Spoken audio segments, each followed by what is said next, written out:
Muy buenas tardes, amigos. Este es el programa Diálogos del Montonar. Bueno, nosotros, por nuestra parte, queremos seguir profundizando en esta política de Estado que debemos desarrollar, a nuestro entender, la modernización de nuestras Fuerzas Armadas y particularmente la modernización de nuestra Fuerza Aérea. En el transcurso de la semana han habido una serie de informaciones, de entrevistas, incluso en este portal, que han tratado el tema de este sistema llamado Viper Shield que se ha incorporado a los F-16. En realidad la noticia señalaba de que era una compra paralela a la compra de los F-16, cuando, de acuerdo a nuevas informaciones, siempre formó parte del paquete de compra, sino que el Viper Shield como sistema o escudo electrónico ha comenzado a ser explicado y desarrollado en las últimas horas, en los últimos días. Pero junto a esto hubo una exposición de la empresa Lockheed Martin en Lima, donde se dieron a conocer estas novedades tecnológicas de nuestra Fuerza Aérea, de este escuadrón de cazas F-16 que el Perú está adquiriendo. Y también se habló de la colaboración tecnológica entre la Lockheed Martin y el Perú y las empresas peruanas para producir drones de guerra, drones militares. Y bueno, por ese motivo, el día de hoy hemos convocado al mayor general FAB, Fernando Ordóñez Velázquez, quien ha tenido la gentileza de aceptar esta conversación tan trascendente para el país. Buenas tardes, general. ¿Cómo está usted? Buenas tardes, muchas gracias por la invitación. No, quería preguntarle una curiosidad. El día de hoy lo hemos convocado para hablar de este sistema Viper Shield, los drones. Y bueno, y usted nos ha sorprendido con el regalo de un interesante cuadro, de una fotografía, en la que se ve a los Sukhoi 22 durante la guerra del Cenepa, ¿no? Y conversando con usted, usted señalaba que hay una relación en este tema que vamos a conversar ahora con la historia. ¿En qué sentido, general? Gracias, Víctor Andrés, por la oportunidad de estar acá y conversar sobre estos temas de interés nacional, de interés institucional. Hace 31 años, poco más, meses más, Perú y Ecuador entraron en un conflicto, el conflicto del Cenepa, y la Fuerza Aérea del Perú, habiendo adquirido en la década del 70 y principio de la década de los 80 aviones con tecnología soviética, traían incorporados dentro de sí sistemas de guerra electrónica, Los Su-22. los Su-22, Los los Sukhoi Sukhoi 22. 22. Sistemas de guerra electrónica que nos proveyeron a nosotros de los equipos de protección, autoprotección y supervivencia cuando se tienen que realizar misiones de combate. Pero para el año 1995, ya casi 2 décadas después, estos sistemas habían sufrido una degradación por el tiempo, por la falta de mantenimiento y la falta de recursos. La mayoría de recursos económicos del país estaban destinados a combatir a Sendero Luminoso y al MRTA. Pero aún así, en esas condiciones, salimos a dar batalla. Y al no tener confiabilidad en los sistemas de guerra electrónica y de radar warning, Permítanme una interrupción. En ese momento Ecuador tenía los Kafir, que tecnológicamente eran largamente superiores a los Sukhoi 22. sí, en su flota de aviones de combate tenían a los Kafir, a los F-1 franceses y a los Jaguar británicos. Y como habían sido adquisiciones de los últimos 10 años de ellos, de su fuerza aérea, tenían todo el equipamiento adecuado al momento, la tecnología del estado del arte de ese momento, mientras que el estado del arte que nosotros tuvimos 20 años atrás 20 años. se había perdido. 2 décadas atrás. 2 décadas. Aún así, si la guerra electrónica se libra, el campo de batalla es el espectro electromagnético, con equipos y sistemas adecuados. Ante la carencia de ellos, nos cupo la responsabilidad de salir a dar batalla y protegernos con las tácticas de evasión tradicionales, ¿no? Protegernos. ¿Usted era jefe de escuadrón de los Sukhois en ese entonces? Sí, yo tuve el honor de presentarme voluntario a reintegrarme al Grupo Aéreo número 11, reentrenarme como piloto de Sukhoi 22. Tenía la mayor cantidad de horas de vuelo y experiencia para ser el líder de esas misiones y fui nombrado comandante del destacamento que desde Talara viajó a Chiclayo con los aviones Su-22 para desde ahí, desde Chiclayo, salir al frente de batalla, al CENEPA, y enfrentar con nuestro apoyo de fuego a las fuerzas enemigas que habían entrado en territorio peruano y darle apoyo a nuestro ejército peruano. ¿Y cómo pudieron desarrollar esas misiones a pesar de que la tecnología estaba obsoleta? Incluso se hablaba de problemas de mantenimiento en los Sukhoi 22 y frente a la superioridad aérea del Ecuador. Hubo un gran esfuerzo por parte de la Fuerza Aérea, del Servicio de Mantenimiento, de sus ingenieros, sus mecánicos, los oficiales, y también en el Grupo Aéreo número 11, donde estaban aviones en estado de espera de partes y repuestos, embalsamados, que no volaban porque no teníamos los presupuestos para el combustible, los lubricantes y las horas de vuelo necesarias. Pero ante esta situación se levantó la flota, que más o menos teníamos 7 aviones, llegamos a tener hasta 18 aviones en un lapso de 3 semanas. Ante la carencia de sistemas de guerra electrónica, lo que nos cupo hacer fue navegaciones a baja altura, Para evitar los radares, protegernos de la detección de los lóbulos de radares. pero se convertían en blancos más fáciles de la artillería terrestre.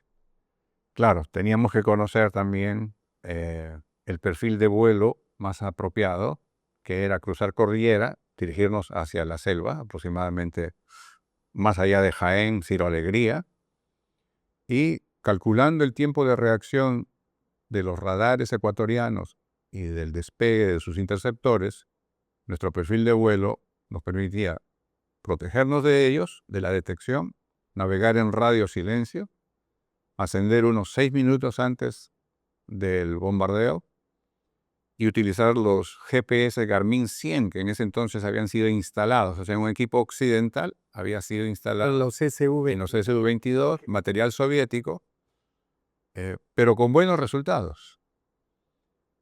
Claro, porque bombardearon pues las bases. Entramos exitosamente los días 7, 8, 9 de febrero. En los testimonios del general Banderas, que escribe un libro autobiográfico, que fue el que el día 10 le cupo la suerte, diría yo, la buena suerte de detectar a 2 aviones Su-22, pilotos aleros míos, Cayeron, que murieron. cayeron derribados, ¿sí? Y murieron. Él en su testimonio dice que los días anteriores no podían interceptar y detectar a los Su-22. Y entonces logramos la sorpresa táctica, logramos el apoyo de fuego y logramos hacer que esas tropas ecuatorianas se vayan replegando a su territorio, y eso permitió a las compañías y a las brigadas del ejército peruano desalojarlos. Quizá un poco antes de entrar al tema de los Viper Shield, de los F-16, habría que recordar que en ese entonces todavía existía una supuesta flota de 12 Mirage 2000, pero eran aviones para desfilar. No tenían electrónica, no tenían armamento. Si esos 12 Mirage 2000 hubieran estado equipados, probablemente no había guerra del CENEPA en lo general. Bueno, los 12 aviones llegaron, pero con una restricción muy fuerte impuesta en el primer gobierno del presidente García. Y en los siguientes gobiernos no se adquirió los sistemas ofensivos y defensivos que requería esa aeronave, ¿no? Igual, sufrieron degradación, a pesar de tener menos antigüedad que los Sukhoi 22, sufrieron degradación operativa sus sistemas por falta de mantenimiento y falta de presupuestos. Una aeronave en sí, como célula y motor, que es lo que conocemos, no es tan letal y tan importante como cuando tiene incorporados los sistemas de guerra electrónica, de navegación, de comunicaciones, de autoprotección y de disparo de misiles. Entonces, la plataforma en sí, como usted lo dice, poco penoso reconocerlo, pero volábamos sin el equipamiento y el armamento apropiado, a diferencia de la Fuerza Aérea Ecuatoriana. Y quizá para seguir, esta introducción parece, bueno, obra de la providencia, porque, digamos, la paz se consiguió en realidad, a pesar de resistir, de ganar incluso en el CENEPA, la paz se consigue cuando el Perú compra la flota de los MiG-29, y me acuerdo que el general Moncayo tiene una frase que nunca me olvidé, el comandante general de las Fuerzas Armadas de Ecuador, tiene una frase que nunca me olvido. Yo era muy joven en el periodismo, ¿no? Bien joven. Y dice, después de los MiG-29, pretender que nuestros cafirs peleen con los MiG-29 es como enfrentar a una paloma contra un halcón. Y se firma la paz. Claro, claro. Las lecciones dolorosas del CENEPA en el 95 abrieron los ojos del mando político y del mando militar a regresar la atención a tener una fuerza aérea preparada para la defensa de la soberanía. Y la adquisición de los MiG-29 y de los Sukhoi 25 representó 18 aviones por ambos tipos, estamos hablando de 36 aviones, una fuerza superior, aunque eran aviones de segundo uso, pero venían con todo el equipamiento de navegación, de comunicaciones, de guerra electrónica y de misiles de mediano alcance que los hacían imbatibles, nos hacían imbatibles frente a la Fuerza Aérea Ecuatoriana. Y se sumaron al entrenamiento y a la recuperación de la fuerza que hizo el país en ejército, en marina y en nuestros aviones antiguos para conformar una postura disuasiva tan fuerte que al presidente Maguad no le quedó más que decir, tengo que firmar la paz con el Ecuador, Claro, y con eso, el Perú, perdón. claro, y esa enseñanza no hay que olvidar, porque la paz se consigue cuando hay una fuerza disuasiva, ¿no? Y digamos, no puede haber defensa nacional, no puede haber desarrollo nacional, es decir, un país que produce riqueza sin defensa nacional. Lo enseña nuestra historia, mire usted lo que estamos hablando, el mundo. Y en ese contexto, déjeme preguntarle entonces, el sistema Viper Shield, que se ha difundido tanto esta semana con respecto a la compra de los F-16, está en camino la compra del segundo lote, el sistema Viper Shield, ¿qué significa en términos de tecnología militar? ¿Cómo ubica y cómo coloca a la Fuerza Aérea del Perú? El Viper Shield, desarrollado por la empresa Harris, para el último tipo de block, el Block 70 de los F-16, significa no solamente para la Fuerza del Perú, sino para todos los aviones F-16 del Block 70, el mejor sistema de autoprotección, de supervivencia, de guerra electrónica que puedan haber diseñado en todo el mundo, ¿no? Es un sistema que integra componentes que facilitan y crean, según la descripción técnica, una especie de escudo digital que le permite al avión detectar con mucho tiempo de anticipación las amenazas presentes, sean de radares de vigilancia o radares de tiro. Hacerlo, entre comillas, invisible porque perturban la señal de los radares o la distorsionan dependiendo de la programación que se haga, y pueden llegar y penetrar hasta los objetivos con esa protección. Es un sistema que trabaja con módulos incorporados en diversos componentes, pero integrados también a la vigilancia que da su propio radar, un radar AESA, o sea, es un radar de barrido activo electrónico, que también es muy superior a todos los radares que han tenido las versiones anteriores de los F-16. Significa para la Fuerza Aérea del Perú haber recuperado y haber incrementado su nivel tecnológico en Fuerza Aérea, su nivel de protección, su nivel de supervivencia y su nivel de éxito, probabilidades de éxito en misiones. Y el tema de este sistema, de este escudo llamado Viper Shield en los Block 70, ¿cómo ubica a los F-16 del Perú con respecto a los F-16 de Chile, con respecto a los F-16 de Argentina? Incluso parece que ha despertado algunos celos porque ha trascendido que las Fuerzas Armadas de Chile, por ejemplo, empiezan a ser un poco críticas de esta gran convergencia del escudo de las Américas, porque el Perú empieza a ser una especie de preferido de los Estados Unidos. Sí, el concepto de incorporar dentro de la estrategia de seguridad nacional de los Estados Unidos a países amigos o aliados y proveerlos de armamento occidental, en este caso los F-16, tiene como propósito también que entre ellos exista la interoperabilidad, o sea, como fuerzas amigas.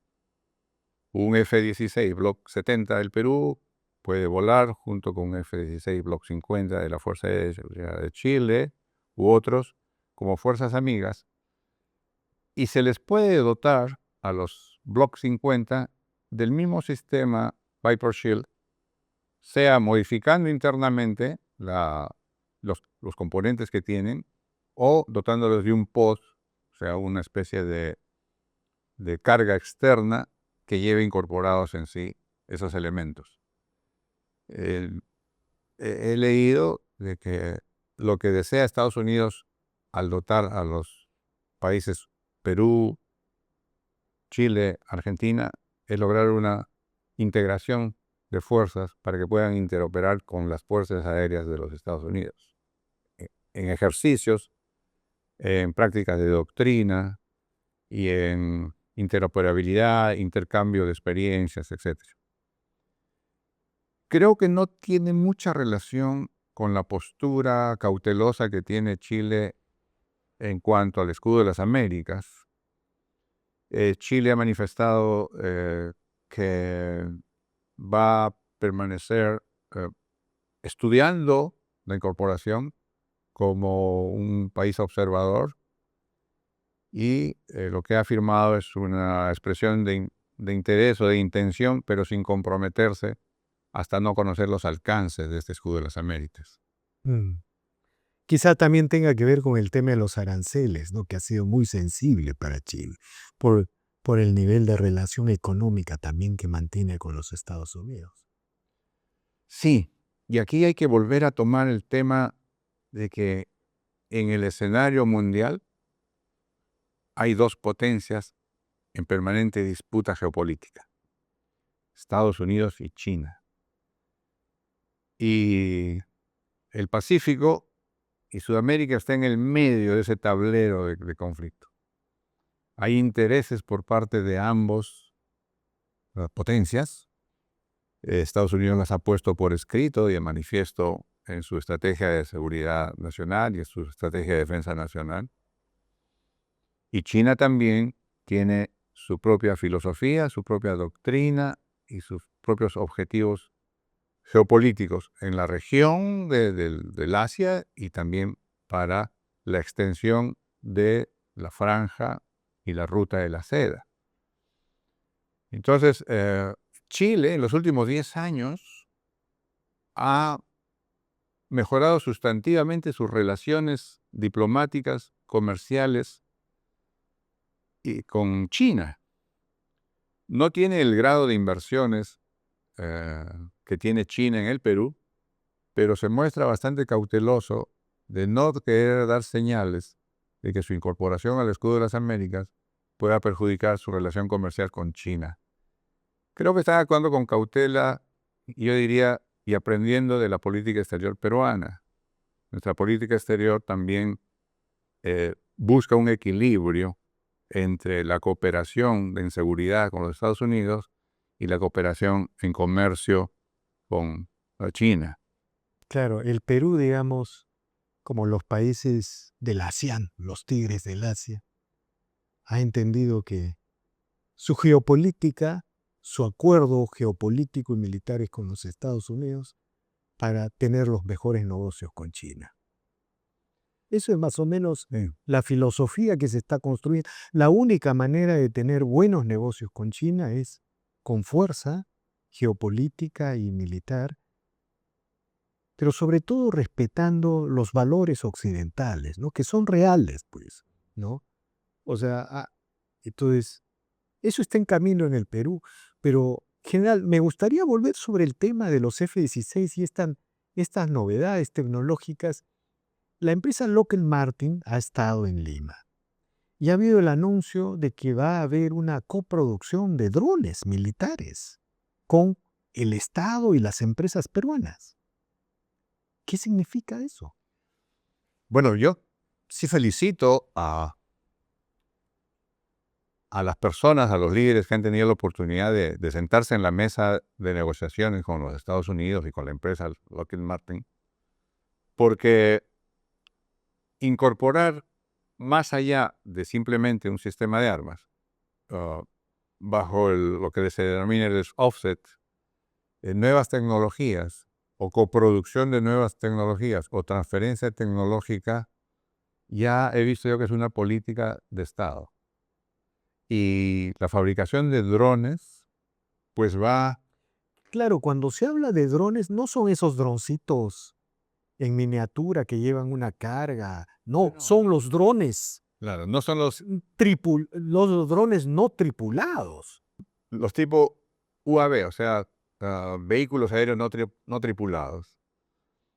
La Fuerza Aérea del Perú, desde hace más de 15 años, viene desarrollando a través del Centro de Desarrollo de Proyectos drones de esa naturaleza, de vigilancia aérea hacia tierra.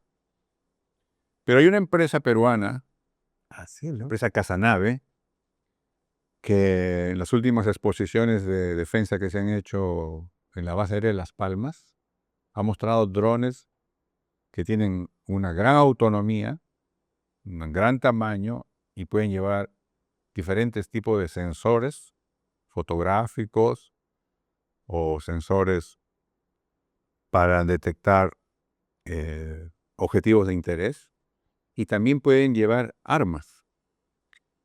Y si incorporamos la tecnología, la transferencia tecnológica que Lockheed Martin ha ofrecido con la coproducción de drones, creo que la participación de la industria nacional peruana, en este caso Casanave, y de la Fuerza Aérea del Perú, va a ser impulsada mucho más, ¿no? A mí me parece una gran noticia, una gran noticia. No son los minidrones, los llamados FPV, que ha sido muy...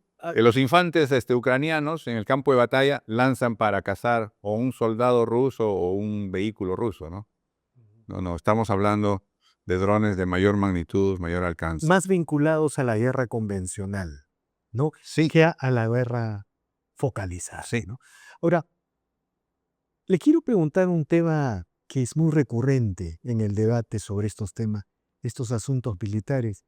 ¿Qué piensa usted de este criterio que señala que La idea de tener una fuerza aérea con última tecnología modernizada es una idea obsoleta porque ha llegado la guerra de los drones. Ya no se necesita fuerza aérea, solo sirve, digamos, los drones nos resuelven el problema. Además, es una tecnología y una industria muy barata. Ucrania e Irán lo demuestran. Claro. Yo les diría lo siguiente, que no hay que mirar al revés la lógica de la estrategia militar.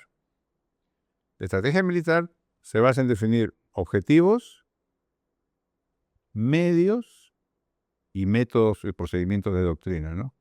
Entonces, dependiendo de los objetivos por lograr, es que se seleccionan los medios. Y no siempre los drones pequeños van a ser los medios que reemplacen a las aeronaves supersónicas de alto rango y alto alcance y alta potencia de fuego como los que necesitamos, ¿no?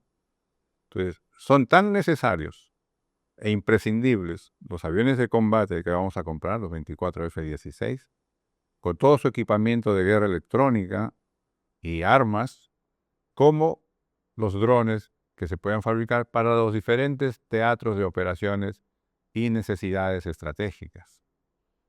Ahora, yo quiero añadir algo, Víctor Andrés, y esto tiene que ser parte ya de una decisión política en el Ministerio de Defensa y de política de Estado también, ¿no? Este nuevo sistema, el Viper Shield, que es, volviendo a repetir esa frase, el estado del arte de la guerra electrónica para los aviones, tiene que dar pie y paso a lo que le llamamos un ecosistema de guerra electrónica nacional, que sea útil y que permita conversar a medios terrestres del ejército, a nuestros buques y submarinos de la Armada Peruana y a todas nuestras aeronaves de la Fuerza Aérea, del Ejército, de la Marina y de la Policía. Porque tener de manera, digamos, exclusiva solamente para los aviones F-16 no nos daría la ventaja y las capacidades que requiere la defensa nacional. O sea, tiene que extenderse esto a un ecosistema de guerra electrónica, así como se habla también de un ecosistema de defensa del ciberespacio. Eso tiene que crecer, pero es un buen principio, es un buen inicio. Y espero que en el Ministerio de Defensa, los encargados de las políticas para la defensa y las adquisiciones para la defensa, reúnan a los expertos Y un tema, para este tema, ¿no? un tema final que quiero plantearle, la tecnología y la ciencia vinculadas a la industria militar, la historia lo señala así, de una u otra manera han transformado las economías de los países porque la punta de lanza de la innovación suele estar en estos asuntos. La historia de Internet es más que reveladora, evidente. Y bueno, Elon Musk, ¿no es cierto?, con todas las tecnologías que suele plantear en esta disputa por la cuarta revolución industrial, eh, ni qué le digo ya de la computación cuántica, todo eso se acelera cuando hay un Estado en alianza con el sector privado y las Fuerzas Armadas en una permanente innovación tecnológica. Eso es muy cierto. Y yo espero que de alguna manera nuestros empresarios, nuestra clase dirigencial, política, empresarial, vean con la visión geopolítica que el país tiene que enfrentar los retos del presente y del futuro en diferentes dominios, ¿no? Y estos dominios, para hablar de manera estratégica, de la gran estrategia nacional, estos dominios que son el dominio terrestre, el marítimo, el aéreo, el dominio espacial y el ciberespacial, deben ser atravesados por políticas económicas, comerciales, industriales, de inversión, de educación. Hay que copiar lo bueno, ¿no? Dentro de las formas en que el Perú puede mantener este equilibrio o esta geopolítica de equilibrio activo, como así se le llama, a tener a dos potencias disputándose un, un espacio, en este caso el Sudamérica, el Pacífico y Perú, sacar lo mejor de los dos, no tener la exclusividad con uno ni la negación con el otro, y copiar lo mejor de ambos.